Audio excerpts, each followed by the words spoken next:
థియరీకి ప్రాక్టికల్కి ఉన్న తేడా లాంటిది. థియరీ నేర్చుకున్నాం, మన అనుభవంలోకి తెచ్చుకోలేదనుకోండి, ఆ నేర్చుకోవటం వృధా. వేదాంత విషయంలో దాంట్లోకి ఏదైనా నేర్చుకున్నటువంటి దాన్ని అనుభవంలోకి తెచ్చుకుని ప్రయత్నం చేయాలి. అందుకోసమే మనకి శంకరాచార్యుల వారిని అనుభూతి కలిగినటువంటి యోగిగా చెప్తారు. అంటే ఏ దాన్నైనా మనం మాట్లాడేటప్పుడు మనం దాన్ని అనుభూతికి తెచ్చుకుంటున్నామా లేదా అన్నటువంటి దాన్ని మనం ఆలోచించాలి. వాస్తవంగా ఏమిటంటే అసత్యం అనేటువంటిది ఎవరూ ఆడకూడదు. ముఖ్యంగా బ్రహ్మ విద్యా విషయకంగా మాట్లాడేటువంటి వాళ్ళు అసత్యాన్ని అంగీకరించకూడదు. చదవాలి, ఆలోచించాలి, ఆచరించాలి, బోధించాలి.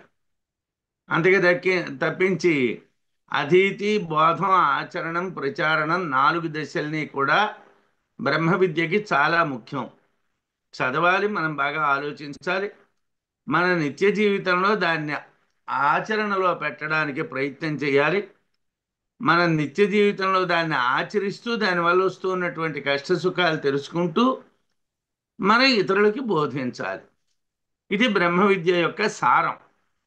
ఆ బ్రహ్మ విద్యా సారాన్ని మనకి ఈ అనుభూతి ప్రకాశంలో విద్యారణ్యుల వారు కూడా మహాతపస్వి, మహా ఉపాసకులు కాబట్టి, అనుభూతి కలిగినటువంటి వారు కాబట్టి వారు మనకి అందిస్తున్నారు.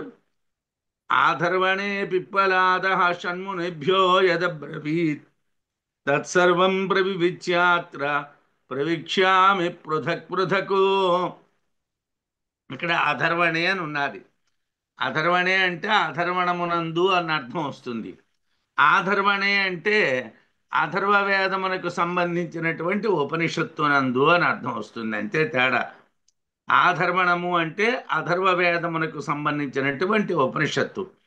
అథర్వవేదీయ ఉపనిషత్తు అయినటువంటి ప్రశ్నోపనిషత్తులో పిప్పలాద, పిప్పలాదుడు అనేటువంటి ఋషి షణ్మునిభ్య, 6 మునులు, 6 కూడా మునులే, అంటే బ్రహ్మజ్ఞానాన్ని పొందడానికి పూర్తి అర్హత కలిగినటువంటి వాళ్ళు.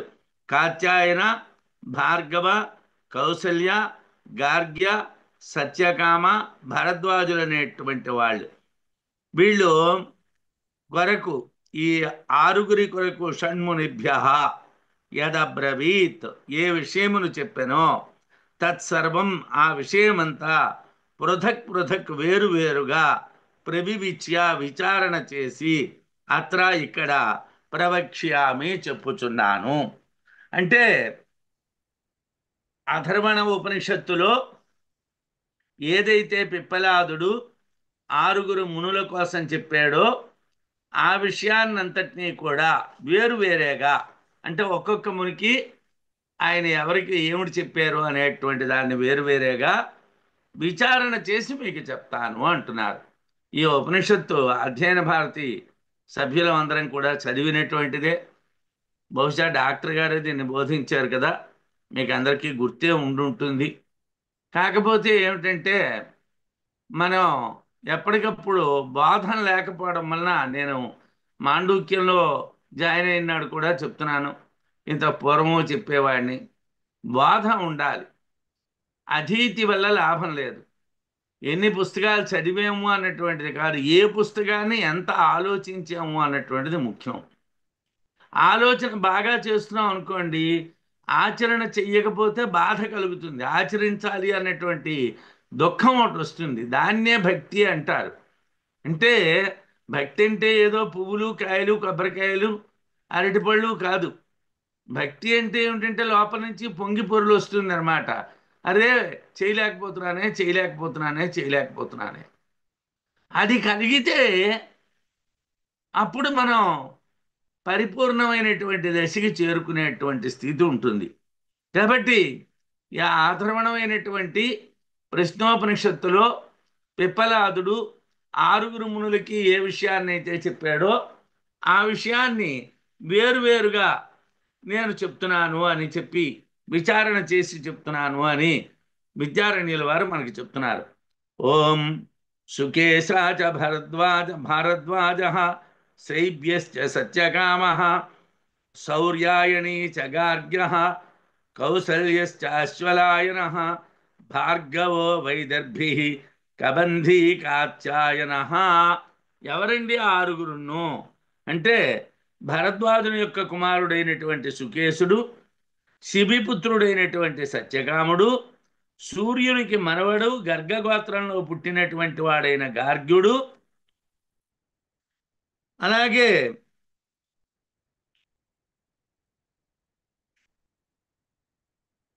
అశ్వల్ని కొడుకైనటువంటి కౌశల్యుడు, విదర్భ దేశంలో భృగు గోత్రంలో పుట్టినటువంటి భార్గవుడు, కత్యుని సంతానమైనటువంటి కాత్యాయనుడు. వీళ్ళ ఆరుగురు. దీంట్లో ఇక్కడ శౌర్యాయణీచ గార్గ్య అన్నాడు. శౌర్యాయణీచ అంటే సూర్యస్య అపత్యం శౌర్య, తస్య అపత్యం శౌర్యాయణి అని అవుతుంది. సూర్యుని యొక్క కొడుకు శౌర్యుడు, వాని యొక్క కుమారుడు శౌర్యాయనుడు అవుతాడు. అయితే శౌర్యాయణి అన్నటువంటి శబ్దాన్ని దీర్ఘాంతంగా వాడారు. ఇలా దీర్ఘాంతంగా వాడొచ్చునా అంటే వైదిక ప్రయోగం అన్నారు భాష్యకారులు. అంటే వాస్తవానికి శౌర్యాయణి అని ఉండాలి, శౌర్యాయణీచ అని ఉన్నది, దీర్ఘం ఉన్నది. అంటే సూర్యుని యొక్క మనుమడైనటువంటి గర్గగోత్రంలో పుట్టినటువంటి వాడు గార్గ్యుడు అన్నటువంటి పేరు వచ్చింది. అలాగే కాత్యాయనుడు అనేటువంటి చోట కత్యత యొక్క సంతానం కాత్య అని అవుతుంది. కాత్యాయన అన్నటువంటిది ఎలా వస్తుందంటే అయన్ అనేటువంటి శబ్దం, ఆయన్ అనేటువంటి ఆదేశం పక్కనేటువంటి దానికి రావాలి అని అంటే, ఆ ప్రత్యయానికి రావాలంటే తాతగారు బతికుంటూ ఉండగా పుట్టినటువంటి వాడిని ఆయన్ అనేటువంటి ప్రత్యయం చేర్చి చెప్తారు. కత్యుడు అనేటువంటి వాడి కొడుకైనటువంటి కాత్యుడు వాళ్ళ తాతగారు బతికున్నాడు కాబట్టి కాత్యాయనుడు అయ్యాడు. అంటే మొత్తం మీద కత్యుని యొక్క సంతానమైనటువంటి కాత్యాయనుడు. ఇలాగా ఈ ఆరుగురు కూడా మనం కాత్యాయనుడు, భార్గవుడు, కౌశల్యుడు, గార్గ్యుడు, సత్యకాముడు, భరద్వాజుడు, వీళ్ళ ఆరుగురిని గురించి మనకి చెప్పారు. వాళ్ళ ఆరుగురికి పిప్పలాదుడు అనేటువంటి బ్రహ్మజ్ఞానం కలిగినటువంటి ఋషి చెప్పారు. అయితే మునయో వేద తాత్పర్యాత్ సగుణ బ్రహ్మచింతకా పరం బ్రహ్మ అపేక్షమాణా సమిద్ధస్థా గురుం యయు. ఏమండి, వాళ్ళు విద్య నేర్చుకుందుకు వచ్చారు. సమిధలు చేత్తో పట్టుకో గురువుగారి దగ్గరికి వచ్చారు. ఇక్కడ ముందు అసలు క్వాలిఫికేషన్ ఏమిటండి అంటే సగుణ బ్రహ్మాన్ని చింతించినటువంటి వాడికి నిర్గుణ బ్రహ్మ యందు అపేక్ష కలిగిన వాడికే ఉపనిషత్తులు చెప్పాలి. ఏదో కాలక్షేపం కోసం నేర్చుకుంటానండి, లేకపోతే కాలక్షేపం కోసం ఉపన్యాసం చెప్తానండి, ఈ రెండూ ఉండకూడదు. అంటే ఇప్పుడు సాధారణంగా లోకంలో మనం ఏమవుతున్నది, ఏదో ఒక బాగా చదువుకునేటువంటి పండితుడిని పిలవడం, అయ్యా మీరు చెప్పండి అని వాళ్ళని మనం అడగడం, వాళ్ళు ఏదో గంట 2 గంటలో ఆ ఉపనిషత్తు కోసమో ఆ బ్రహ్మ విద్య కోసమో మాట్లాడడం, వెళ్ళిపోవడం అయిపోయింది. వాళ్ళకేదో దక్షిణా తాంబూలంతో వాళ్ళ పని అయిపోయింది, మనమేమో గంట కూర్చొని లేచిపోయాం, మన పని అయిపోయింది. దానివల్ల ప్రయోజనం ఏమిటి ప్రయోజనం చెప్పండి అంటే దానివల్ల ఏమీ ప్రయోజనం లేదు, నిష్ప్రయోజనం. అది వాడు పండితుడవునా కాదా మనకు అనవసరం, మనం విన్నావా లేదా కూడా వ్యర్థం. ఈ ఉపన్యాసాల వల్ల వచ్చేది ఏమీ లేదండి. అధ్యాపనాలంటే నేర్చుకోవటం కానండి, ఉపన్యాసం కాదు. ఉపన్యాసం అనేటువంటిది ఎప్పుడు ఎవరో మహాత్ములైనటువంటి వాళ్ళు మాట్లాడడాన్ని అనుగ్రహ భాషణము అంటారు. యోగులైనటువంటి వాళ్ళు, తపస్సులైనటువంటి వాళ్ళు ఒక అరగంటో, పావుగంటో, గంటో ఆ భక్తులను ఉద్దేశించి అనుగ్రహ భాషణం చేస్తారు. ఇప్పుడు ఏమైపోయింది, అందరూ అనుగ్రహ భాషణాలే, అన్నీ ఉపన్యాసాలే. ఏదో మనం పెద్దవాళ్ళని పిలిచాం అన్నటువంటి పేరు మనకు ఉండాలి, విన్నాం అన్నటువంటి గొప్పతనం మనకు ఉండాలి.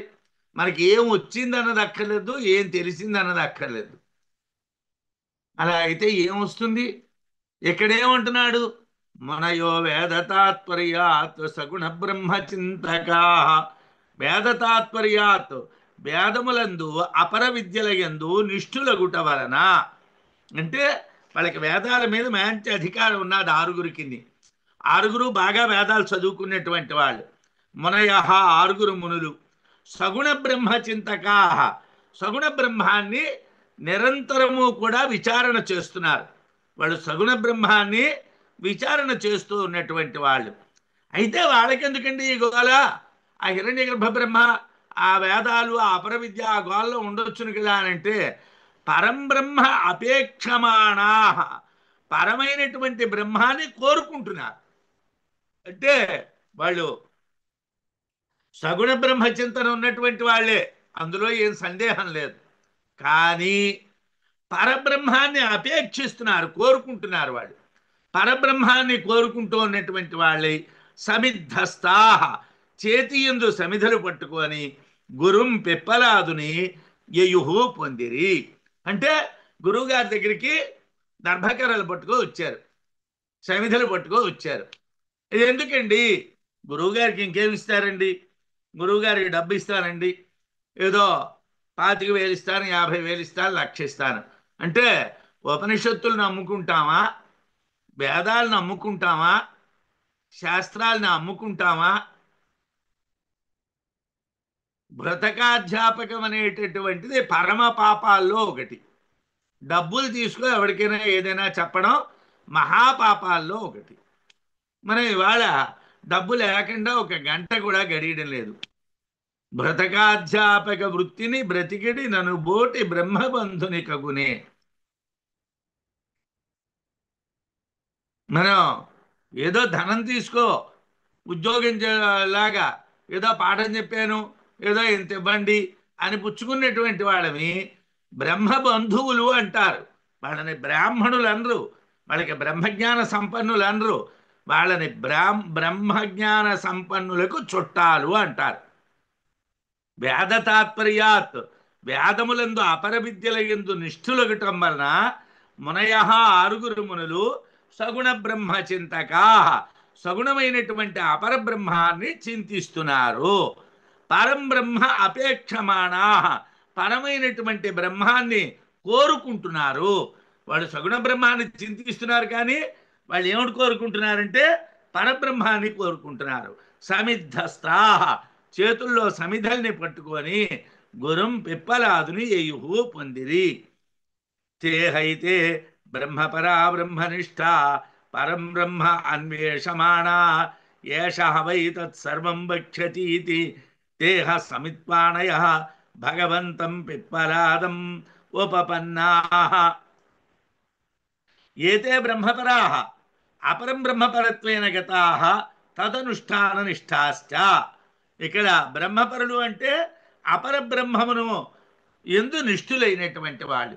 సాధారణంగా చదువుకుంటున్నప్పుడు ముందు అలాగే చదువుకుంటాం, వేదాలు చదువుకుంటాం. వేదాల గురించి తెలిసిన తర్వాతను వేదాంతం గురించి తెలుసుకుంటాం. అంటే ఒక్కొక్క అడుగు ఎక్కేవాళ్ళు అలాగే ఎక్కుతారు. డైరెక్ట్గా వేదాంతంలోకి వచ్చారనుకోండి, అంతకు ముందు ఏముందో ఏం లేదో తెలియదు. ఇప్పుడు మనకి మొదటి దాంట్లో మన ఒక్కొక్క అడుగు అడుగు అడుగు ఎక్కిస్తున్నారు ప్రశ్నోపనిషత్ సారంలో. ఇక్కడ ఏం చెప్తారండి? బ్రహ్మచ పరాహ అంటే అపరం బ్రహ్మపరత్వేన గతాః తదనుష్ఠాన నిష్ఠాశ్చ. అపరబ్రహ్మను ఉపాసిస్తూ ఉన్నటువంటి వాళ్ళు, పరబ్రహ్మాన్ని అన్వేషిస్తూ ఉన్నటువంటి వాళ్ళు. పరబ్రహ్మాన్ని పరంబ్రహ్మ అన్వేషమాణా, పరబ్రహ్మాన్ని తెలుసుకోవాలి అనేటువంటి కోరికల వాళ్ళు. సమస్తాన్ని చెప్పగలిగినటువంటి గురువుని శాస్త్రబద్ధంగా ఆశ్రయించాలని శృతి. సమస్తాన్ని చెప్పగలిగినటువంటి గురువుని అంటే ఎవరు సాక్షాత్కారం కలవాళ్ళు వాళ్ళు చెప్పగలరండి. వాళ్ళు చెప్పాలి అని అంటే వాక్యాలు, ఏ వాక్యాలు కావాలండి? వైఖరి వాక్యాలు, మధ్యమ వాక్యాలు. ఆ వాక్కులతో మనకి ఏమీ రాదు. పరావాక్కు పశ్యంతి వాక్కు కావాలి. పరావాక్కు పశ్యంతి వాక్కు ఎక్కడి నుంచి వస్తాయి? మనం తపస్సు చేసి మనం దర్శిస్తే మన నోటంట వచ్చేటువంటి శబ్దములు పరశబ్దములు, పరా పశ్యంతి శబ్దములు అవుతాయి. పశ్యంతి అంటే దర్శించే మాటలు, పర అంటే బ్రహ్మానికి సంబంధించిన మాటలు. ఆ రెండు మాటలు నోటంటే ఎప్పుడూ వస్తాయి, మనం దర్శిస్తే వస్తాయి. కానీ మనం ఏదో లౌకికమైనటువంటి వాక్యాల్ని మాట్లాడుతూ ఇది బ్రహ్మం అండి, ఇది బ్రహ్మం అండి, ఇది బ్రహ్మం అండి కాదు. శాస్త్రాన్ని సమస్తమైనటువంటి విషయాన్ని చెప్పగలిగినటువంటి గురువుని తత్సర్వం వక్ష్యతి ఇది దేహ సమిత్పాణయ భగవంతం పిప్పలాదం ఉపపన్నా. వాళ్ళేమో భగవంతుడైనటువంటి పిప్పలాదుడి దగ్గరికి వచ్చారు. వేదములు సగుణ బ్రహ్మ అపరబ్రహ్మ విషయాలు అవి చింతించేటువంటి వాళ్ళు, అంటే వాటిని ఉపాసించేటువంటి వారు సగుణ బ్రహ్మోపాసకులు. పరబ్రహ్మను తెలియాలని అన్వేషిస్తూ ఉన్నటువంటి వాళ్ళు. గురువు సర్వజ్ఞుడు కనుక అన్నీ చెప్పగలడని శాస్త్రబద్ధంగా సమిధులు పట్టుకొని గురువుని ఆశ్రయించారు. ఎవరు? ఆ ఆరుగురు మునులు కూడా. ముని అనేటువంటి శబ్దానికి బృహదారణ్యకంలో అవిద్యా తిరస్కార ఫలాన్ని ముని అన్నారు. అవిద్యని తిరస్కరించడం వల్ల కలిగేటువంటి ఫలితం ఏదైతే ఉన్నదో అది ముని. ముని అంటే అవిద్యని తిరస్కరించాలి, అపరబ్రహ్మ విషయాల్ని తిరస్కరించాలి. ఎంతసేపు మనం లౌకికం లౌకికం లౌకికం లౌకికంలో కుట్టి మిట్టాడుతూ ఏమండి నాకు పరబ్రహ్మం కావాలి, బ్రహ్మజ్ఞానం కావాలి, ఎక్కడి నుంచి వస్తుందండి? ఒకవేళ గురువు సమర్థుడైనా మనకి అది అంటాలి కదా. మనకి అంటాలంటే మనం శుభ్రంగా ఉండాలి కదా.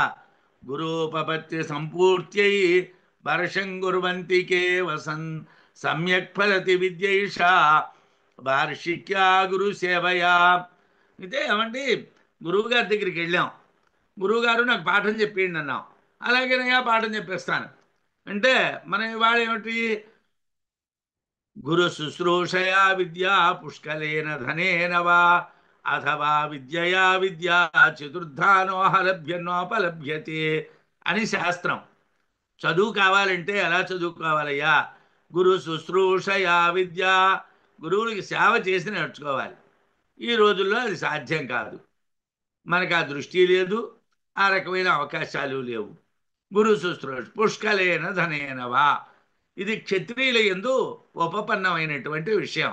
విపరీతమైనటువంటి ధనాన్ని గురువుల యందు ఉంచి విద్యల్ని నేర్చుకోవటం. మూడోది ఏమిటండి? అథవా విద్యయా విద్య, ఒక విద్యని స్వీకరించి మరో విద్యని చెప్పడం మూడో రకం. చతుర్థానోపలభ్యతే, నాలుగో రకంగా చదువు రాదు అన్నారు. విద్య కావాలి అని అంటే గురు శుశ్రూషైనా చేయాలి, పుష్కలంగా ధనాన్నైనా ఇవ్వాలి, లేదా ఒక విద్యని చెప్పి మరో విద్యనైనా స్వీకరించాలి. మనం సాధారణంగా సంస్కృతం చదువుకున్నప్పుడు మొదటి కావ్యం రఘువంశం చదువుతాం. ఆ రఘువంశంలో భరతంతు మహాముని దగ్గర కౌత్సుడు అన్నటువంటి శిష్యుడు చదువుకున్నాడు. చదువుకొని అయ్యా మీ గురువుగారు మీకేమిటి గురుదక్షిణ కావాలంటే ఏమీ బక్కలిద్దరా, నువ్వు చేసిన సేవ చాలు అన్నారు. అంటే అలా కాదు గురువుగారు, అలా కాదు గురువుగారు అని నిర్బంధం చేశాడు.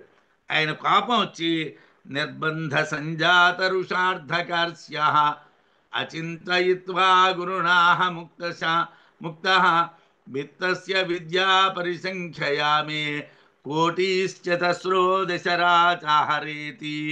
నా దగ్గర నువ్వు 14 విద్యలు నేర్చుకున్నావు కదరా, 14 కోట్లు పట్టుకురారా అని కోపంతో భరతంతు మహర్షి కౌత్సుని అన్నట్ట. సరే ఆయన వెళ్ళి రఘువు దగ్గర తెచ్చాడు, ఇచ్చాడు. అదంతా రఘువంశానికి సంబంధించిన కదా. అది పుష్కలంగా ధనం ఇవ్వడం అంటే. అథవా విద్యా విద్య అంటే భారతంలో అర్జునుడు గంధర్వుడితోని, చిత్రరథుడు అనేటువంటి గంధర్వుడితో యుద్ధం చేసి వాడి దగ్గర నుంచి ఒక విద్యని పొంది ఆయనకు విద్యని ప్రసాదించాడు. ఆగ్నేయాస్త్రాన్ని ఆయనకి ఇచ్చి ఆయన దగ్గర నుంచి మోహనాస్త్రాన్ని సంపాదించాడు. దాన్ని విద్యయా విద్య అంటారు. గురూపపత్తి సంపూర్తి, గురువు గారిని సేవ చేయడం అనేటువంటిది పూర్తి అవటం కోసం వర్షం గుర్వంతికే వసన్, గురువు గారి యొక్క సమీపంలో 1 సంవత్సర కాలం ఉండాలి. గురూపపత్తి సంపూర్తి అవ్వాలంటే 1 సంవత్సర కాలం గురువు గారిని సేవించాలి. ఏషా విద్య, ఈ విద్య ఏదైతే పరబ్రహ్మానికి సంబంధించినటువంటి విద్య ఉన్నదో అది వార్షిక్య ఒక సంవత్సర కాలము గురు సేవయ గురువుని సేవించడం వలన సమ్యక్ ఫలం సమ్యక్ ఫలతి బాగుగా ఫలిస్తుంది. అంటే గురువుగారి దగ్గర సంవత్సర కాలం బ్రహ్మచర్యంతో శ్రద్ధతో గురుసేవ చేస్తే ఆ గురువుగారు చెప్పినటువంటి విద్య పరిపూర్ణంగా శిష్యుడికి ప్రయోజనాన్ని ఇస్తుంది. గురువును చేరినటువంటి పిదప ఒక సంవత్సర కాలం అతని సమీపంలో నివసించడం వలన గురువుని సేవించడం పూర్తయింది. ఒక సంవత్సరం గురువుని సేవించడం వలన ఈ పరబ్రహ్మ విద్య బాగుగా ఫలిస్తుంది అని చెప్పారు. తాన్న ఋషిరువాచ భూయ ఏవ తపసా బ్రహ్మచర్యేణ శ్రద్ధయా సంవత్సరం సంవత్స్యధ యథా కామం ప్రశ్నాన్ పృచ్ఛత ఇది విజ్ఞాస్యామః సర్వం వాక్ష్యామి ఇతి. ఆ పిప్పలాద మహర్షి ఆ ఆరుగురిని అన్నారు, తపస్సుతోని బ్రహ్మచర్యంతోని శ్రద్ధతోని ఒక సంవత్సర కాలం నా దగ్గర ఉండండి. తపస్సు అంటే ఇంద్రియ నిగ్రహం కలిగి ఉండడం. ఇంద్రియాలు ఇష్టం వచ్చినట్టుగా పరిగెడుతూ ఉంటే అది తపస్సు అని అనరు. అంటే ఆకలేసిందండి తినేసాను, నిద్ర వచ్చిందండి పడుకున్నాను, ఏదో సరదాగా ఉన్నదండి కౌరులు చెప్పాను అంటే మనం భ్రష్టులం అయిపోయాం అనమాట. మరి మన గురించి మనం ఆలోచించక్కర్లేదు, మనం దిగజారిపోయినట్టుగా లెక్క. ఇంద్రియ నిగ్రహం కావాలి. బ్రహ్మచర్యం అంటే పూర్తిగా బ్రహ్మచారులు ఆచరించేటువంటి ధర్మాల్ని ఆచరించాలి. ఆస్తిక్య బుద్ధి ఉండాలి, అలాగే శ్రద్ధగా ఉండాలి. అప్పుడు ప్రశ్నించండి, మాకు తెలిస్తే చెప్తామన్నారు. ఇది విజ్ఞాస్యామః ఒకవేళ మాకు అది తెలిస్తే మీకు చెప్తాము అన్నారు. అయితే అదేమిటండి పిప్పలాదుడికి తెలియదా? అంత తెలియనటువంటి వాడా ఆ మహర్షి? కాదండి, అనుద్ధత అనుద్ధతత్వ ప్రదర్శనార్థ ఇది. ఇది అన్న శబ్దం ఎందుకు వాడారంటే నాకు తెలుసు అన్న అహంకారం లేకుండా. పూర్వం అలాగే ఉండేవాళ్ళండి. ఒక 100 సంవత్సరాలు 150 సంవత్సరాల క్రితం వేదాంత తత్వాన్ని చెప్పేటువంటి వాళ్ళు చిరిగిపోయిన పంచెలు, చిరిగిపోయిన వాణీలు, ఏదో పూట గడవడం కష్టంగా ఉన్నటువంటి వాళ్ళు వేదాంగ విశారదులై ఉండేవాళ్ళు. ఇవాళ మనం అంచులు పంచెలు, అంచుల వాణీలు, ఆడంబరాలు, వీటిలో వేదాంతాన్ని చూస్తున్నాం. వీటిలో వేదాంతం ఉండదండి. మాకు తెలుసు అనేటువంటి గర్వం లేకుండా తెలిస్తే చెప్తాను అనడం పిప్పలాదుని యొక్క గొప్పతనాన్ని చెప్తుంది. కాత్యాయనో అపృచ్ఛదాదో స్థూలదేహజనిక్రమం ఫలం త్వపర విద్యాయా తత్ర స్పష్టీ భవిష్యతి. ఏమంటే వేదాంగాలు చదువుకునేటువంటి వాళ్ళు కదా ఈ వచ్చినటువంటి వాళ్ళు. ఈ వాళ్ళలో కాత్యాయనుడు అనేటువంటి వాడు మొట్టమొదటి గుండా అడిగాడండి. మొట్టమొదటిగా కాత్యాయన అంటే కత్యుడు అనేటువంటి వాడి కొడుకు అడిగాడు. ఏమిటి? స్థూలదేహ జనిక్రమ, స్థూలదేహము యొక్క పుట్టుక పద్ధతిని అపృచ్ఛత్ అడిగాను. అసలు ఈ స్థూలదేహం ఎలా పుట్టిందండి అనేటువంటి విషయాన్ని అడిగాడు. అయితే దానివల్ల ఏమిటి ప్రయోజనం అండి? బ్రహ్మాన్ని గురించి అడిగితే బ్రహ్మాన్ని గురించి చెప్పేస్తే బ్రహ్మం బ్రహ్మం బ్రహ్మం బ్రహ్మ అయిపోయింది కదా. ఏమిటి బ్రహ్మం అయిపోతుంది?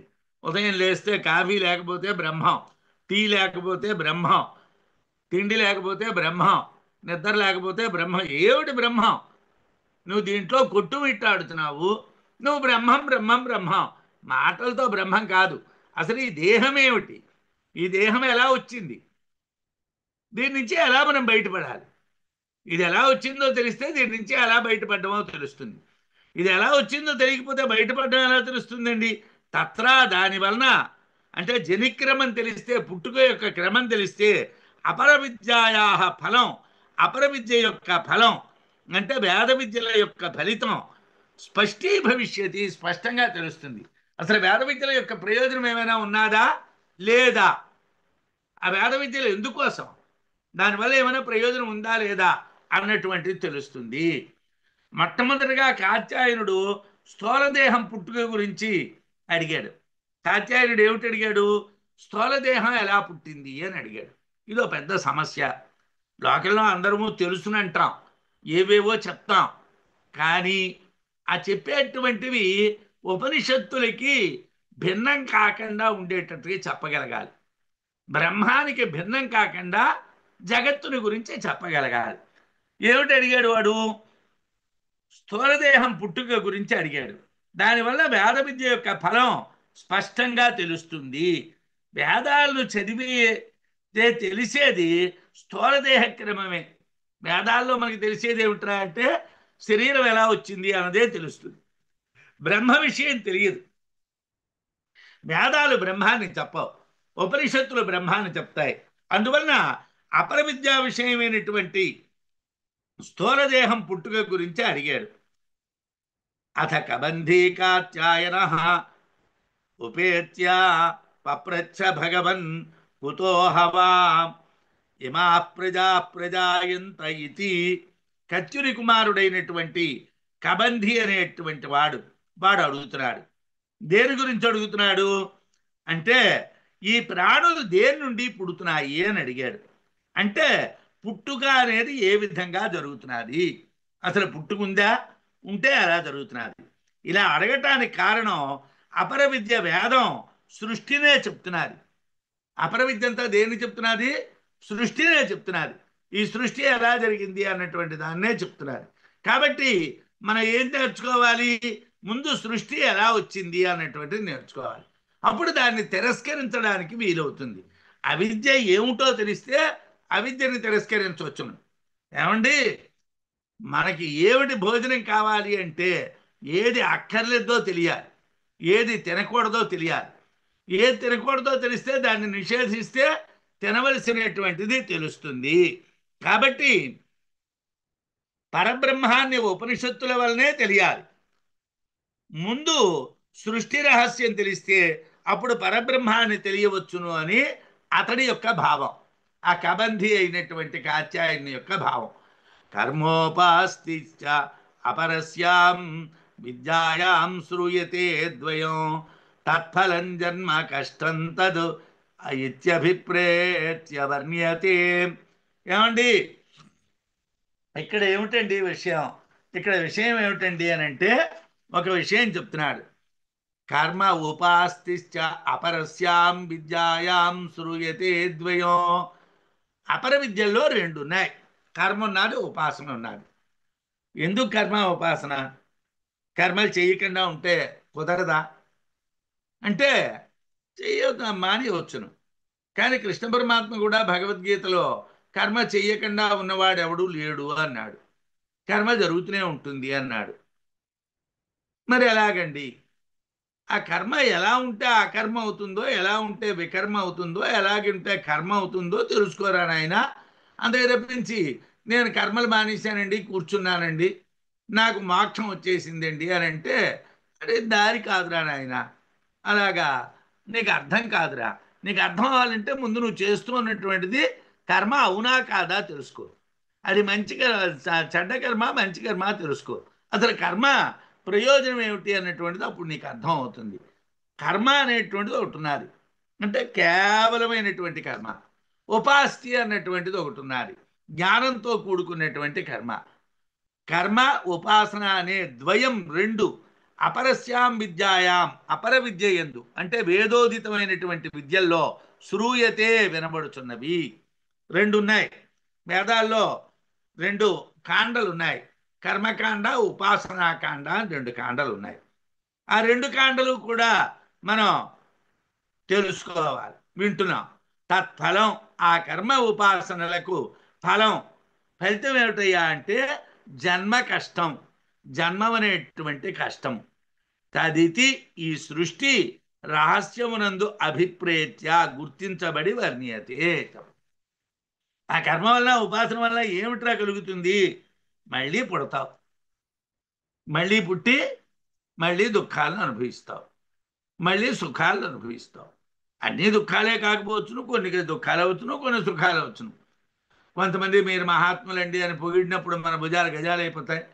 కొంతమంది మనం పట్టించుకోకపోతే అవమానం ఫీల్ అయిపోతాం. ఇలా ఏదో మనకి ఈ దేహానికి సంబంధించినటువంటి దుర్లక్షణాలు ఉంటాయి కదండి. మనం ఎన్ని భగవద్గీత కంఠస్థాలు పెట్టినా, ఎన్ని మన వేదాంత వాక్యాలు విన్నా, తుల్య నిందా స్తుతిర్మౌని సంతుష్టో యానకేనచిత్ అన్నటువంటి స్థితి అంత సులభం కాదండి. మాట్లాడటం సులభమే కానీ వాస్తవంలో చాలా కష్టం. కాబట్టి ఆ కర్మ ఉపాసనలకి ఫలితం ఏమిటంటే తత్ఫలం. కర్మ ఉపాసనలకు ఫలితము జన్మ కష్టం, జన్మం అనేటువంటి కష్టమని తదితి ఈ సృష్టి రహస్యమునందు అభిప్రేత్య గుర్తించబడి వర్ణించబడుతున్నది. ఈ సృష్టిలో జన్మం అనేటువంటిది ఒక కష్టం, అదొక రహస్యం. ఆ కష్టం ఎందువల్ల కలుగుతున్నది? కర్మ వలన, ఉపాసన వలన కలుగుతున్నది. శ్రౌత విద్యలైనటువంటి యజ్ఞయాగాది కర్మలు, ఉపాసనలు పుట్టుక అనేటువంటి కష్టమునకు కారణములు అని తెలిసి వర్ణించబడుతున్నాయి. ఏమంటే మళ్ళీ జన్మ ఎందుకు వస్తున్నదండి? పుణ్యేనా పాప పాపేనా, పుణ్యం చేత పుణ్యమో పాపం చేత పాపమో, రమణీయ చరణా బ్రాహ్మణయోనింబా క్షత్రియయోనింబా వైశ్యయోనింబాపద్యేరన్ కపూయ చరణా చండాలయోనింబా శ్వయోనింబ శోకరయోనింబ ఆపద్యేరన్ చాందోగ్యంలో చెప్తారు. మీరు ఇప్పుడు చాందోగ్యం వింటున్నారు, చివరిని వస్తుంది అనుకుంటాను. అప్పుడు ఇంద్రుగా ఏమండి ఏమిటిది అంటే, నువ్వు చేస్తే వస్తావు రా నాయన, నువ్వు కర్మ చేసావు, ఆ కర్మకు అనుగుణంగా వస్తావు, ఇక్కడికి వచ్చిపోతూ ఉంటావు. ఇక్కడ రావడం పోవడం అనేది ఎందువల్ల జరుగుతుంది? నువ్వు కర్మ చేయడం వలన జరుగుతుంది. నువ్వు మంచి కర్మలు చేస్తే మంచి కర్మలు ఇస్తాను, చెడ్డ కర్మలు చేస్తే చెడ్డ కర్మలు ఇస్తాను. పుణ్యకర్మలు చేస్తే పుణ్యము, పాపకర్మలు చేస్తే పాపం. ఈ రెండు ఉంటాయిరా నాయన. ఈ రెండు కూడా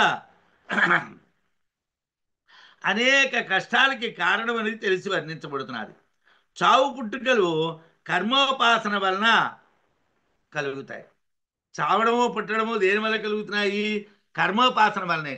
భగవద్గీతలో కూడా కృష్ణ పరమాత్మ ఏమిటి చెప్పాడు? ఒరే నాయన, నువ్వు బాగా పనిచేసావు, ఏదో మధ్యని అనుకోకుండా పోయావనుకో, శుచీనాం శ్రీమతాంగే యోగ భ్రష్టో భుజాయితే అథవా యోగినామేవ కులే భవతి ధీమత. ఒరే మళ్ళీ నేను తెస్తాను రా అన్నాడు. ఈ గోల ఎందుకు రా నాయన? మరి రాకుండా ఉండే వ్యవహారం ఏదైనా ఉందా అంటే దానికి ఇవి పనికిరావు. ఆ తాళం చెవి ఇక్కడ లేదు, ఆ తాళం చెవి వేరేగా ఉన్నది. అది పూర్తిగా ఉపనిషత్తుల యొక్క విద్యని, పరా విద్యని అనుభూతిలోకి తెచ్చుకోవాలి. అది పూర్తిగా పరావిద్య అంటే అర్ధరాశి, నతు శబ్దరాశి. మాండూక్యంలో ముండకంలో చెప్పారు. ముండకంలో వారు చెప్పినప్పుడు ఏమిటి చెప్పారు? ఉపనిషత్ శబ్దరాశి నా, ఉపనిషత్తుల యొక్క శబ్దముల యొక్క సమూహము కాదు, ఉపనిషదర్థం. ఉపనిషత్తుల యొక్క అర్థం ఏముంటున్నదో అది పట్టుకోవాలి. అది పట్టుకుంటే నువ్వు మళ్ళీ రావు, అంతవరకు నువ్వు మళ్ళీ వస్తూనే ఉంటావు. కర్మోపాసన వలన ముక్తి రాదని భావం. అపరబ్రహ్మని సృష్టి కారణం. అపరబ్రహ్మ అనిత్యుడు. అందువలన వేదోదిత కర్మోపాసనల వలన అపరబ్రహ్మాన్ని పొందినా తిరిగి పుట్టుగా కలుగును. మనం వేదోదితమైనటువంటి కర్మలతో అపరబ్రహ్మాన్ని చేరుకున్నప్పటికీ కూడా హిరణ్య గర్భ బ్రహ్మాన్ని తిరిగి మనం వచ్చేస్తాం. ఎందుకు అలా జరుగుతుందయ్యా అనంటే, వాడే అనిత్యుడు కాబట్టి వాడు ఇవ్వలేడు. రామాయణంలో మీరు ఉత్తరకాండ చదివితే ఇంద్రజిత్ అడిగాడు బ్రహ్మగారిని, నాకు అమరత్వం ఇచ్చే అన్నాడు. ఒరే అసలు నా సృష్టిలోనే అమరత్వం లేదురా, నీకు ఎక్కడి నుంచి తెమ్మన్నావు అన్నాడు. ఇవ్వలే. లేదన్నాడు, నా దగ్గర లేదయ్యా నేను ఇవ్వడానికి. అమరత్వం అనేటువంటిది నా వల్ల కాదు. అమరత్వం కావాలి అని అంటే ఏమిటి? బ్రహ్మజ్ఞానం కావాలి. బ్రహ్మజ్ఞానాన్ని పొంది బ్రహ్మలో లీనమవ్వాలి. బ్రహ్మైవ బ్రహ్మాప్యేతి, బ్రహ్మైవ సన్ బ్రహ్మాప్యేతి. బ్రహ్మమే బ్రహ్మలో లీనమవ్వాలి. అంతే తప్పించి అదేదో ఎవడో ఇస్తే పట్టుకొని వచ్చి ₹1, ₹5, ₹10, ₹20 కాదు. లోకాన్ని మెప్పించడానికి కోసం మనం చేసే ప్రయత్నం కాదు. ప్రజాపతి ప్రజాకామ విరాట్ సృష్టేరనంతరం స్రష్టవ్యాలోచనాఖ్యం తత్తపకృత్వా అసృజత్ ప్రజా. ప్రజాపతి అపరబ్రహ్మ అంటే హిరణ్య గర్భుడు.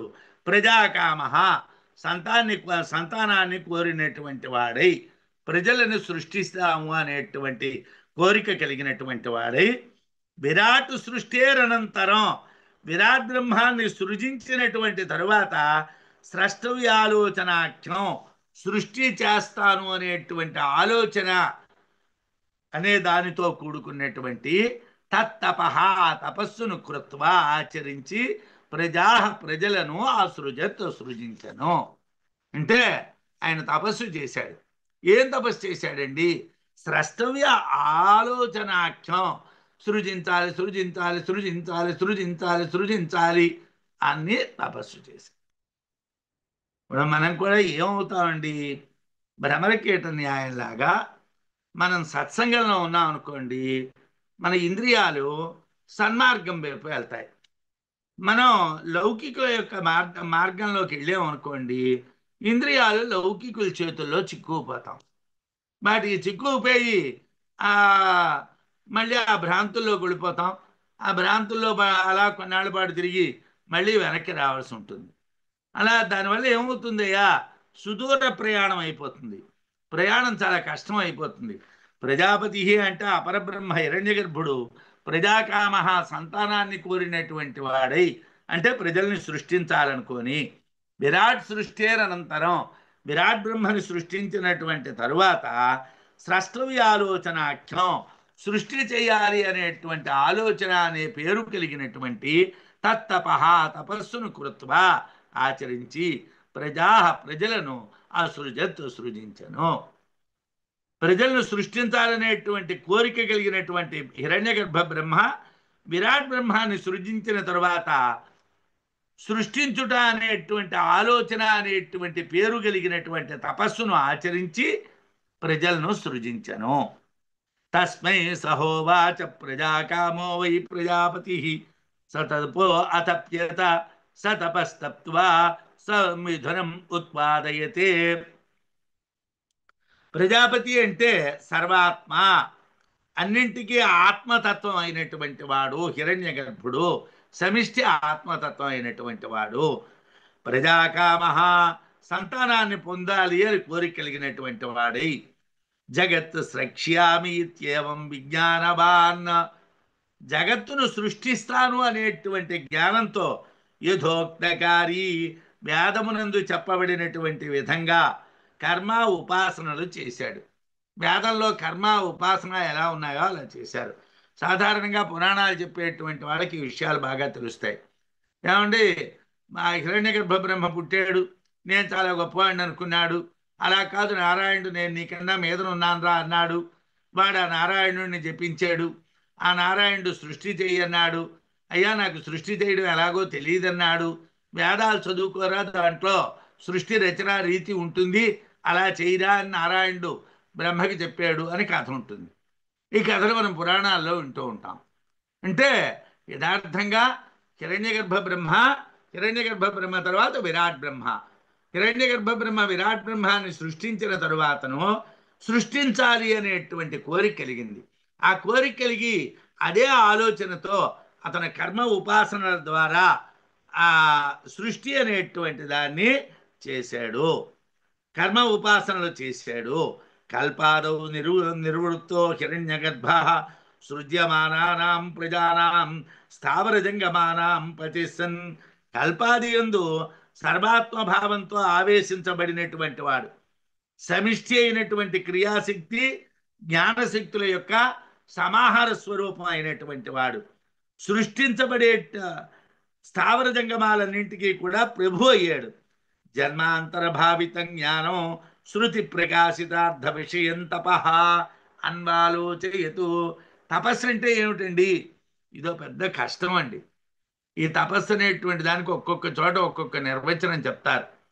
ఓ చోట ఇంద్రియ నిగ్రహం అంటారు, ఓ చోట శరీర కార్యం అంటారు, ఓ చోట ఇంకోటి చెప్తారు, ఓ చోట ఇంకోటి చెప్తారు. ఒకే అర్థం తపస్సు అనేటువంటి శబ్దానికి ఉండదు. ఇక్కడ తపస్సు అనేటువంటి శబ్దానికి ఏమిటండి అర్థం అంటే, జన్మాంతర భావిత జ్ఞానం శృతి ప్రకాశితార్థ విషయం తపః. జన్మాంతరమందు హిరణ్యగర్భ బ్రహ్మ దేన్నైతే భావన చేశాడో, వేదముల యందు ఏదైతే ప్రకాశించబడ్డాదో, ఆ విషయం ఏదైతే ఉన్నదో దాన్ని తపస్సు, దాన్ని అన్వాలోచయతు ఆలోచన చేశాడు. అంటే తపస్సు అంటే ఏమిటి? ఆయన జన్మాంతరంలో దేన్నైతే విన్నాడో, దేన్నైతే ఉపాసించాడో దాన్ని ఈ జన్మలో వినియోగించుకుంటున్నాడు అనమాట. అంటే మనం విద్యల్ని వినియోగించుకోవటం లేదు. విద్యల్ని దేనికోసం వాడుకుంటున్నాం అంటే లోక వ్యవహారం కోసం వాడుకుంటున్నాం. విద్యల్ని వినియోగించుకోవటం లేదు. విద్యల్ని వినియోగించుకోకపోవడానికి కారణం ఏమిటంటే ఇంద్రియాల నిగ్రహం మనకి లేదు కాబట్టి. హిరణ్యగర్భ బ్రహ్మగారు జన్మాంతరమునందు భావించినటువంటి జ్ఞానం ఏదైతే ఉన్నదో, వేదముల యందు చెప్పబడినటువంటి విషయం ఏదైతే ఉన్నదో, దానిని ఆయన తపస్సుగా అన్వాలోచన చేశారు. అంటే దాన్నే తిరిగి తిరిగి తిరిగి తిరిగి ఆలోచించారు. ఏమిటి వేదాల యందు చెప్పబడ్డాది, ఏమిటి తాను జన్మాంతరమునందు పూర్వజన్మములందు తాను దేన్ని భావన చేశాడు, దాన్నంతటినీ కూడా లాక్కున్నాడు. శృతులచే చెప్పబడినటువంటి వస్తు విషయక జ్ఞానం ఇంతకు ముందు జన్మలో పొందాడు. ఆ జ్ఞానమే తపస్సు. దానినే మరలా ఆలోచించి సృష్టి చేశాడు. అంటే శృతి విహిత జ్ఞానంతోనే సృష్టి జరిగింది. వేదాల్లో చెప్పబడ్డటువంటి జ్ఞానంతోనే సృష్టి జరిగింది. ఇదే ఎలా జరిగిందండి సృష్టి? భోగ్య భోక్త్రాత్మకం ద్వంద్వం రయి ప్రాణాఖ్యమాదిత సృష్ట్వాభిమానినో దేవో చంద్రాదిత్యౌ చ సృష్టవాన్. ఏమండి, ఏమిటండి జగత్ అంటే? జగత్ అంటే ఏమిటండి? రెండు వస్తువులు ఉంటాయి, అనుభవించేవాడు, అనుభవించబడేది. ద్వంద్వం ఉంటుంది జగత్తులో. భోగ్యము భోక్త ఇద్దరు ఉంటారు. భోగ్య భోక్త్రాత్మకం ద్వంద్వం అంటే భోగ్యము భోక్తృ ఆత్మకం అంటే భోగ్య రూపము భోక్తృ రూపము అయినటువంటి ద్వంద్వం రెండింటిని రయి ప్రాణాఖ్యమాదిత. వాటికి ఏమైనా పేరున్నదా అండి? ఆ భోగ్యాన్ని రయి అంటారు, అన్నము అంటారు. భోక్తని ప్రాణము అంటారు. ప్రాణము అన్నము అనేటువంటి రెండు పేర్లు. రయ్యి అంటే అన్నము, ప్రాణము అనేటువంటిది భోక్త. భోక్త పేరు ప్రాణం, భోగ్యము పేరు అన్నం. రెండు, ఆ రెండు వస్తువుల్ని కూడా రయి ప్రాణాఖ్యమాదిత, రయి ప్రాణము అనేటువంటి పేర్లు గలవాన్ని సృష్ట్వా సృజించి, అభిమానినౌ దేవో వాటికి అభిమాని దేవతలైనటువంటి చంద్రాదిత్యోచ చంద్రుణ్ణి సూర్యుణ్ణి కూడా సృష్టవాన్ సృజించను. మనం రెండు విషయాల్లోకి వెళ్ళాలి, ఆది భౌతికంలోకి ఆది దైవికంలోకి. ఇక్కడ ఆధ్యాత్మికం ఉండదు, ఇక్కడ వేదాంతం ఇక్కడ విషయం కాదు. వేదాంతంలోకి వెళ్ళడానికి ఇంకా సమయం ఉన్నది. ఇక్కడ ఏమిటండి భౌతికంలో? ఏమిటండి భౌతికంలో? అన్నం ఉన్నది, అన్నాన్ని అనుభవించేవాడు ఉన్నాడు. అన్నము అంటే భోగ్యము, అనుభవించబడేది. భోక్త అంటే అనుభవించేవాడు. భోక్త ఉన్నాడు, భోజ్యం ఉన్నది. ఇవి రెండు భౌతికం. అయితే భౌతికం ఎప్పుడు ఏర్పడుతుంది? దైవికం ఉంటే ఏర్పడుతుంది. ఎవరా దైవం అంటే భోగ్యానికి దైవం చంద్రుడు, భోక్తకి దైవం సూర్యుడు. ఎందుకండి? చంద్రుడు అన్నస్వరూపము, సూర్యుడు ప్రాణస్వరూపము. ఇలా రెండింటిని కల్పించాడు. భోగ్యము అనుభవించబడేది అన్నటువంటి రూపమైనటువంటిది రయి, దాన్ని అన్నము అంటారు. అన్న రూపమైనటువంటి రయి. భోక్త అనుభవించేవాడు, ప్రాణరూపం కలిగినటువంటి వాడు. ఈ రెండింటినీ సృజించి అన్నరూపమైనటువంటి రయికి అభిమాన దేవత చంద్రుణ్ణి, ప్రాణరూపమైనటువంటి భోక్తకు అభిమాని దేవత సూర్యుణ్ణి సృష్టించాడు. ఏమండి, అన్నరూపానికి చంద్రుడు, ప్రాణరూపానికి సూర్యుడు, వీళ్ళిద్దరూ అధిదైవాలు.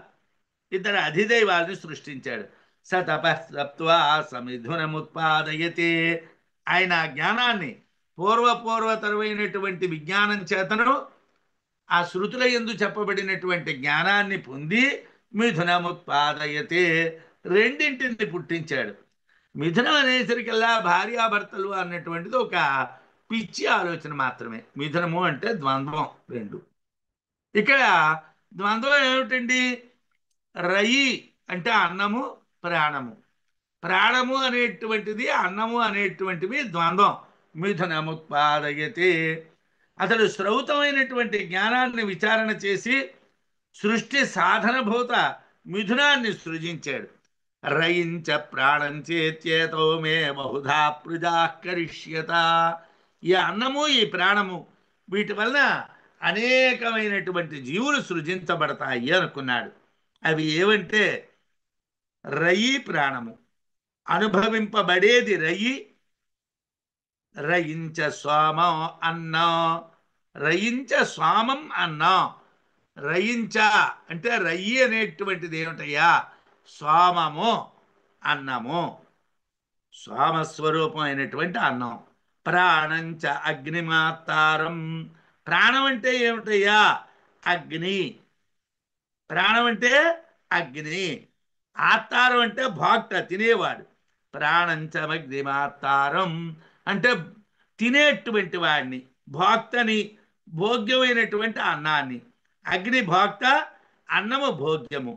భోక్త అయినటువంటి అగ్ని, భోజ్యమైనటువంటి సోమము రెండూ కలిస్తే ఏమైందండి? అగ్నిష్టోమము అయింది. అగ్ని ప్లస్ సోమ, అగ్నిష్టోమ. అంటే సాధారణంగా మీరు కర్మల కోసం ఎక్కడైనా చదివితే వింటే వాటిలో అగ్నిష్టోమ, ఆప్తోర్యామ, అతిరాత్ర శాంతపన మొదలైనటువంటి యజ్ఞాలు చెయ్యాలి అని చెప్తారు. అగ్నిష్టోమం అనేటువంటిది మొదటిది. అగ్నిష్టోమము, ఆప్తోర్యామము, అతిరాత్రము, శాంతపనము, ఇలాగ వేదంలో అనేక యజ్ఞాలు చెప్పబడ్డాయి. ఆ యజ్ఞాల్లో సోమము అంటే అన్నము, అగ్ని అంటే సూర్యుడు, ఆ రెండింటి యొక్క కలయిక అంటే చంద్రుడు సూర్యుని యొక్క కలయికని అగ్నిష్టోమము అంటారు. కర్మిష్ఠులైనటువంటి వాళ్ళు అగ్నిష్టోమాలు చేస్తారు. ఈ అగ్నిశోమము అనేక విధాలుగా ప్రజల్ని సృజిస్తుంది. ఈ కర్మ నుంచే పుడతాం కదండి. మనం ఏం కర్మలు చేస్తున్నామో అదే మనకి మళ్ళీ జన్మ. ఇప్పుడు మనం ఎలా ఉంటామంటే, ఒరే నాయనా ట్రైన్ దిగిపోవడానికి ఇంకో 2 నిమిషాలే టైం ఉన్నదిరా అన్న పెట్టి సర్దుకోం. ఎందుకోసం? ట్రైన్ ఆగుతుంది కదండి అని. ఈ లోపల అక్కడ క్యూ పెరిగిపోతుంది. మన పెట్టి పట్టుకో, మనం అక్కడికి వచ్చేసరికల్లా ఆ క్యూ పెరిగిపోయి అప్పుడు టెన్షన్ స్టార్ట్ అవుతుంది. దిగ్గలనా దిగలేనా, దిగ్గలనా దిగలేనా అని. అదేదో ఆ 2 నిమిషాల ముందర ఆ పెట్టి పట్టుకో, ఆ ద్వారం దగ్గరికి వచ్చామనుకోండి, ఇలా బండి ఆగ్గానే టపాల్ మంది అయిపోవచ్చు. ఏమండి? మనం అలా చెయ్యం. ఈ కర్మకాండలో ఉన్న వాళ్ళం ఏమిటంటే, ప్రాణం పోతున్నదన్న రోజు వరకు కూడా భార్యాపుత్రాదులు, ధనము, గృహము వీటి ఎందే పడి చూస్తూ ఉంటాం. ఇంకా మా ఆవిడ చెప్పిందండి, మా పిల్లలు చెప్పారండి, మా ఇల్లండి, మా డబ్బండి, ఈ దాపత్రయాలతోనే ఇంకా తెల్లవారిపోయింది. టికెట్ ఇచ్చేసాడు, ఇంకా దిగిపోవాలి. అయినప్పటికీ కూడా దాన్ని పట్టుకో వేలబడుతూ ఉంటాం. కర్మకాండ అంత ప్రమాదమైనటువంటిది. అగ్నిష్టోమాది కర్మకాండల వలన మళ్ళీ మళ్ళీ పుట్టడం అనేటువంటిది జరుగుతూ ఉంటుంది. మూర్తమోషధ్యాది భోగ్యం శబ్దగంధరసాదికం అమూర్తమనయోర్వృద్ధ్యం దేవశ్చంద్ర కరోతి. ఏమిటండి ఈ చంద్రుడు? ఏమిటండి ఈ సూర్యుడు? ఏమిటండి? వాషధ్యాది భోగ్యం, వాషధులు మొదలైనటువంటి భోగ్య పదార్థములు, మూర్తం ఆకారము కలవి, ధాన్యాలు, పప్పులు మొదలైనటువంటివన్నీ కూడా వాషధులు. అంటే బీజముల నుండి పుట్టినటువంటివి. ఆ బీజాల నుండి పుట్టేటువంటి ఔషధులన్నీ కూడా కనిపిస్తాయి. ధాన్యం కనిపిస్తాయి, పప్పులు కనిపిస్తాయి, మిరపకాయలు కనిపిస్తాయి, చింతపండు కనిపిస్తుంది, ఇవన్నీ కనిపిస్తాయి తినడానికి. ఆకారం కలిగినటువంటి శబ్దగంధరసాదికం, శబ్దం అది కనిపించదు, గంధం వాసన అది కనిపించదు, రసం అది కనిపించదు. ఈ మూడు కూడా అమూర్తములు. శబ్దగంధ రసము భోగ్య పదార్థాలు మూడు అమూర్తం, ఆకారం లేనటువంటివి. ఆకారం ఉన్నటువంటి భోగ పదార్థాలు ఉన్నాయి, ఆకారం లేని భోగ పదార్థాలు ఉన్నాయి. మొత్తం మీద అవి ఇవి కూడా మనం అనుభవిస్తాం, మనం వదిలేయం. మనం కళ్ళకి కనిపిస్తూ ఉన్నటువంటి వాటిని తింటాము, కళ్ళకి కనిపించకుండా ఉన్నటువంటి వాటిని కూడా లోపల పడేస్తాం. పర్వాలేదు, మనకేం విచారం లేదు. అది అనుభవిస్తాం, శబ్దాన్ని అనుభవిస్తాం, సంగీత ప్రియులు అండి వారు అంటారు. ఏమిటి సంగీత ప్రియుడు అంటే? ఆ గానానికి లొంగిపోయి దాని యందు లోలుడైపోయి ఇంద్రియాలకి లొంగిపోయినటువంటి వాడు. అది శబ్దం. అలాగే గంధం వాసన అండి. అంటే పువ్వులు చూసాం, మంచి వాసన వేస్తున్నాయి, చాలా సువాసనతో కూడుకున్నటువంటి పువ్వులండి. నేను దేవుడికి పెట్టానండి. అసలు దేవుడికి పువ్వుల వాసన తగిలిందా? ఆ పటం దగ్గర నువ్వు పెట్టావు, ఆ పటంలో దేవుడు ఉన్నాడన్నావు, భ్రాంతి తప్పిస్తే యథార్థంగా ఉన్నాడా?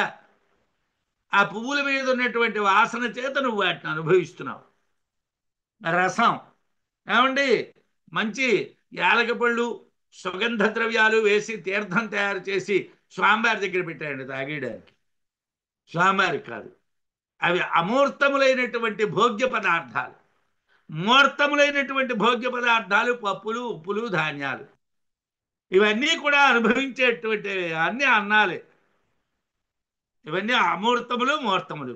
అనయోహో, ఈ మూర్తామూర్త భోగ్యముల వృద్ధిం, అభివృద్ధిని దేవః చంద్రః, చంద్రుడనేటువంటి దైవము కరోతి, చేయుచున్నాడు కదా. చంద్రుని యొక్క కిరణముల వలనే వాషధులు అభివృద్ధిని చెందుతున్నాయి. చంద్రుని యొక్క అనుగ్రహము చేతనే శబ్దము, గంధము, రసము అనుభవించబడుతున్నాయి.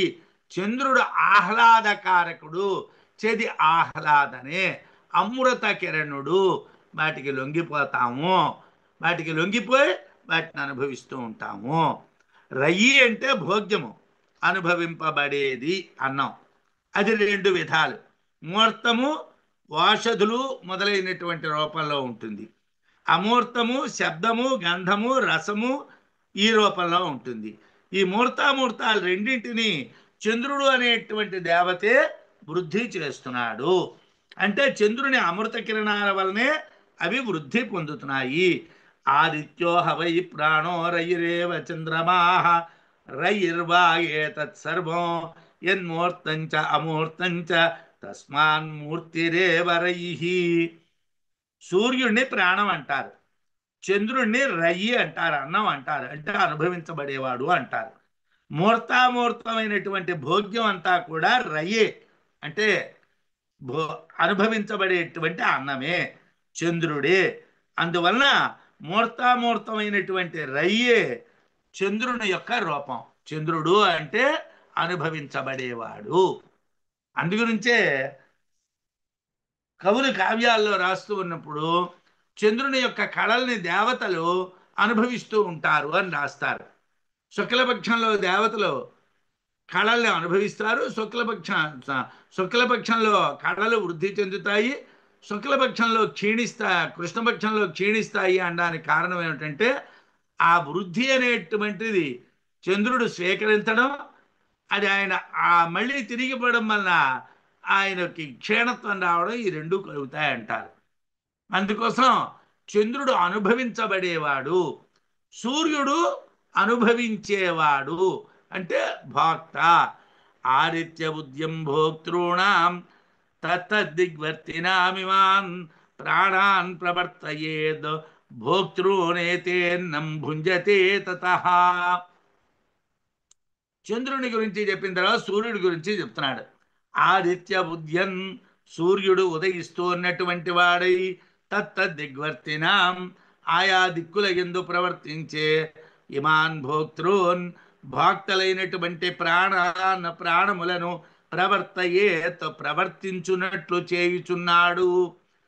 ఏతే ఏ ప్రాణములు భోక్తలు తతః అటు పిమ్మట అన్నమును భుంజతే అనుభవించుచున్నవి. సూర్యుడు ఉదయిస్తూ ఆయా దిక్కుల్లోని భోక్తలైనటువంటి ప్రాణాలని ప్రవర్తింపజేస్తున్నాడు. ఆ భోక్తలైనటువంటి ప్రాణములు భోగ్యమైనటువంటి అన్నాన్ని అనుభవిస్తున్నాయి. ఈ విషయంలో శృతి ఏమిటి చెప్తున్నది? అధాదిత్య ఉదయం యత్ప్రాచీన్ దిశం ప్రవిశతి తేన ప్రాచ్యాన్ ప్రాణాన్ రశ్మిషు సన్నిధత్తే అని ఒక దిక్కు గురించి చెప్పి అన్ని దిక్కులు ఇలాగే అన్నారు. శృతిలో.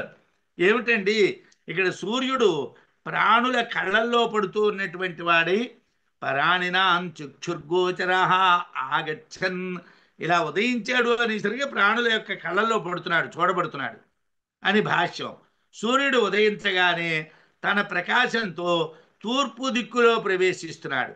అక్కడ ఉన్నటువంటి ప్రాణుల్ని స్వప్రకాశ రూపమై వ్యాపించే కిరణాల యందు నిక్షేపిస్తున్నాడు. అక్కడ ఉన్నటువంటి ప్రాణులన్నింటినీ కూడా కిరణాల్లో నిక్షేపిస్తున్నాడు. ప్రాణులు కిరణముల చేత వ్యాపించబడి ఉన్నవి. ఆ ప్రాణులన్నింటి యందు కూడా కిరణాలు వ్యాపించబడ్డాయి. ఈ సందర్భంలో గుణప్రధాన భావాన్ని బట్టి కిరణములు ప్రాణము, ప్రాణులు రయి అని చెప్పాలని వ్యాఖ్యాతలు చెప్పారు. అంటే అది నేను అక్కడ వ్యాఖ్యాతలు చెప్పారని ఎందుకన్నానంటే అది భాష్య విషయం కాదు, భాష్యంలో అలా లేదు. కాకపోతే కొంతమంది వ్యాఖ్యాతలు ఏమిటంటున్నారంటే గుణప్రాధాన్యాన్ని బట్టి కిరణాలని ప్రాణం అనాలి, ప్రాణుల్ని రయ్యి అనాలి అని చెప్పారు. వ్యష్టి ప్రాణికి సమిష్టి హిరణ్య గర్భునికి అభేదాన్ని చెప్పారు వ్యాఖ్యాతలు. వాళ్ళిద్దరికీ వేరు లక్షణాలు ఉండవు అని చెప్పారు. అయితే ప్రాణులను కిరణములందు నిక్షేపిస్తున్నాడు, ప్రాణుల్ని కిరణాల్లో నిక్షేపం చేస్తున్నాడు. ఈ సూర్యుడే ప్రాణము. సయేష వైశ్వానరో విశ్వరూప ప్రాణోగ్నిరుదయతు అని చెప్పడం వలన విశ్వాత్మత్వాచ ప్రాణ అగ్నిశ్చ సయేవ అత్తా ఉదయన్ అని భాష్యంలో చెప్పారు. సకల ప్రాణులందు ప్రాణశక్తిగా సూర్యుడే ఉన్నాడు. సకల ప్రాణుల ఆత్మ అతడే కనుక సకల ప్రపంచ రూపము అతడే. ఆ ప్రాణరూప సూర్యుడే అగ్ని, అతడే భోక్త, అతడే అనుభవించేవాడు, అతడే ప్రతిదినం ఉదయిస్తున్నాడు. అంటే అతడే భోక్త కాబట్టి కిరణాల్లో ప్రాణుల్ని నిక్షేపించడం సమంజసం. అతడు దేని ద్వారా తింటున్నాడు? కిరణాల ద్వారా తింటున్నాడు. కిరణాల్లో ప్రాణుల్ని నిక్షేపించాడు అని అంటే ఆయన భక్త కాబట్టి వాటి ద్వారా లాక్కుంటున్నాడు అనమాట. ఈ సూర్యుని మహిమ ఒక రుక్కులో చెప్పారు. అది ప్రశ్నోపనిషత్తులోనే మనకి చెప్పబడ్డాది. విశ్వరూపం హరిణం జాతవేద సంపరాయణం జ్యోతిరేకంతపంతం సహస్రరశ్మిస్య తథా వర్తమానః ప్రాణ ప్రజానాం ఉదయత్యేష సూర్య అని రుక్కు. సర్వరూపాల్లో ఉన్నటువంటి హరిణం అంటే కిరణాలు కలిగినటువంటి, జాతవేదసం అంటే పుట్టినటువంటి జ్ఞానం కలిగినటువంటి, పరాయణం సమస్త భూతాలకి ఆశ్రయుడైనటువంటి జ్యోతి స్వరూపుడు అంటే కంటికి వెలుగు లాంటి వాడు, తపంతం వేడి వెలుగులను కురిపిస్తూ ఉన్నటువంటి వాడు సూర్యుడు. సూర్యుడు అంటే అన్ని స్వరూపాల్లోనే ఉంటాడు, అన్ని రూపాల్లోనే ఉంటాడు, కిరణాలతో కలిగి ఉంటాడు, జ్ఞానంతో ప్రకాశిస్తూ ఉంటాడు, అన్ని భూతాలకే ఆయనే ఆశ్రయంగా ఉంటాడు. ఆయన జ్యోతి స్వరూపుడు, బాగా తపిస్తూ ఉంటాడు, వేడితోని వెలుతురుతోని ప్రకాశిస్తూ ఉంటాడు. అటువంటి సూర్యుడు సూరయ విజ్ఞానవంతో బ్రహ్మవిద. సూర్యుడు అంటే ఏమిటండి అంటే విజ్ఞానవంతులైనటువంటి బ్రహ్మవేత్తలు తెలుసుకునేటువంటి వాడు. అంటే మనం ఏదో భోక్త అంటే అనుభవించేవాడు అడిబేడు ద్వంద్వం, అలాగే భోగ్యము అంటే అనుభవించబడేది అదో ద్వంద్వం అని చెప్పుకోకూడదు. ఈ భోక్త అనేటువంటి వాడు బ్రహ్మవేత్తలైనటువంటి వాళ్ళ ద్వారా తెలియబడేటువంటి వాడు. బ్రహ్మవేత్తలైనటువంటి జ్ఞానులు ఆత్మగా తెలుసుకుంటూ ఉన్నటువంటి వాడు సూర్యుడు. అనేక కిరణాలు కలవాడు, అనేక ప్రకారాలుగా ఉంటూ ఉన్నటువంటి వాడు. ప్రాణులకు ప్రాణమైనటువంటి సూర్యుడు ఉదయిస్తూ ఉన్నటువంటి వాడు, ఉదయిస్తున్నాడు. సూర్యుడే ప్రాణము భోక్త, ఇతడు ప్రాణులకు ప్రాణం. అందువలన సూర్యుడు ఉదయించి ప్రాణులు అన్నాన్ని భుజించినట్లు ప్రవర్తింపజేస్తున్నాడు. ఆయన ఉదయించి ప్రాణులు అన్నాన్ని అంటే చంద్రుని యొక్క శక్తిని అనుభవించేటట్టుగా చేస్తున్నాడు. చంద్రస్థితి మహోరాత్రం సూర్య సంపాదయత్యతః తత్సమూహ స్వరూపోసౌ కాల సంవత్సరో అభవతు. చంద్రస్థితిం చంద్రుని యొక్క స్థితిని, అహోరాత్రం రాత్రి పగలు అనే విభాగాన్ని సూర్య సూర్యుడు సంపాదయతి సంపాదించుచున్నాడు. చంద్రుని యొక్క స్థితిని, అహోరాత్రాలు రాత్రి పగలు అనేటువంటి విభాగాన్ని సూర్యుడు కల్పిస్తున్నాడు. అత అందువలన తత్సమూహ స్వరూప ఆ సూర్యచంద్ర సమూహ స్వరూపము అసౌ కాల ఈ కాలము. ఈ కాలం అంతా కూడా ఆ సూర్యచంద్రుల యొక్క సమూహ స్వరూపము. సంవత్సరో అభవత్, దీన్ని సంవత్సరము అని పిలుస్తారు.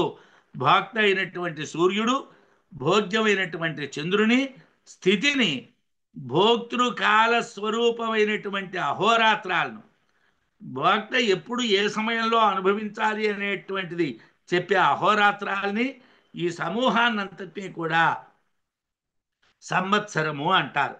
కాల విభాగం సూర్యుని యొక్క అధీనంలో ఉంటుంది. సూర్యుడు భోక్త స్వతంత్రుడు, చంద్రుడు భోగ్యము అస్వతంత్రుడు. చంద్రుడు అనుభవించబడేవాడు, సూర్యుడు అనుభవించేవాడు. సూర్యుడు స్వతంత్రంగా ఉంటాడు, చంద్రుడు అస్వతంత్రంగా ఉంటాడు. భోగ్యాన్ని అనుభవించటానికి కాలాన్ని నిర్ణయించేది భోక్త. ఏ సమయంలో తినాలి అన్నటువంటి నిర్ణయించుకునేటువంటి వాడు తినేవాడు. కాబట్టి సూర్యుడు కాలాన్ని నిర్ణయిస్తాడు. అందువలన చంద్రుని యొక్క స్థితిని, కాల విభాగాన్ని సూర్యుని యొక్క అధీనంలో ఉంటాయి. ఆ సూర్యచంద్రుల యొక్క సామూహిక ప్రవృత్తే అయినటువంటి కాలమే సంవత్సరం. సూర్యచంద్రుల యొక్క సామూహికమైనటువంటి ప్రవృత్తి కాలాన్ని సంవత్సరం అంటారు. చంద్రాదిత్య నిర్మత్య తిథి అహోరాత్ర సముదాయో హి సంవత్సర. చంద్రుని చేత చెప్పబడేటువంటి తిథులు, సూర్యుని చేత చెప్పబడేటువంటి రాత్రింపగళ్ల యొక్క సముదాయాన్నే సంవత్సరము అంటారు. చంద్రుడిని ఆశ్రయించి తిథుల్ని చెప్తారు, సూర్యుడిని ఆశ్రయించి దిన ప్రమాణాన్ని రాత్రి ప్రమాణాన్ని చెప్తారు. ఆ రెండూ కూడా కలిస్తే, అంటే ఆ సూర్యచంద్రుల యొక్క కలయిక ఏదైతే ఉన్నదో దాన్నే సంవత్సరము అని చెప్తారు. ఇది మనం సంవత్సర విషయం వరకు భోగ్య భోక్తల యొక్క స్థితిని గురించి తెలుసుకున్నటువంటి విషయం. స్వస్తి.